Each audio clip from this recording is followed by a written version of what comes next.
আসসালামু আলাইকুম বন্ধুরা। অনেক কষ্ট করে এই পালং শাক লাগিয়েছিলাম আমি ফলের ঝুড়ি, সবজি রাখা ঝুড়িতে। অনেক আশা করেছিলাম যে আমি ভালো ফলন পাবো, পেয়েওছিলাম।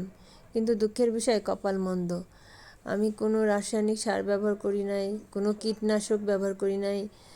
তে দেখতেই পাচ্ছেন আমার শাকগুলো পোকাতে খেয়ে একদম কি অবস্থা করে দিয়েছে।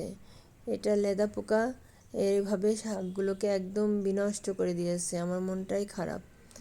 আসলে কপালে যদি না থাকে হাজার চেষ্টা করেও সফলতা পাওয়া যায় না। আমি সফল করেছিলাম, কিন্তু ভাগ্যে আমার আর জুটছে না। একদম লেদা পোকা খেয়ে শেষ করে দিয়েছে। আমি কীটনাশক ব্যবহার করি না এই কারণে। যারা ছাদ বাগান করেন, যেসব বন্ধু আপুরা ভাইয়ারা ছাদ বাগান করে থাকেন, তারা অবশ্যই কীটনাশক ব্যবহার করবেন।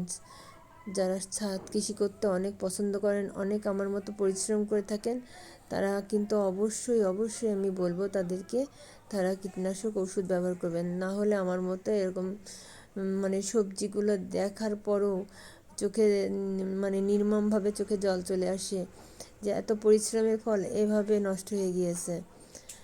পোকাগুলো কিভাবে দেখেন খেয়ে ঝাঁঝরা করে দিয়েছে। খুবই কষ্ট পাচ্ছি এই শাকগুলো দেখে, কারণ এই শাকগুলোর পিছনে আমি অনেক পরিশ্রম করেছি। সমস্ত পরিশ্রমগুলো আমার বৃথা।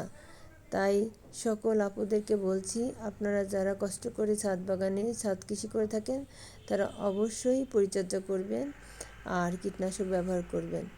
দেখতেই পাচ্ছেন, আশা করেছিলাম, নিরাশার হাল ধরে এখন বসে বসে তাকিয়ে তাকিয়ে দৃশ্যগুলো দেখছি। খুবই খারাপ লাগছে যে এত কষ্ট করলাম আর এই অবস্থা।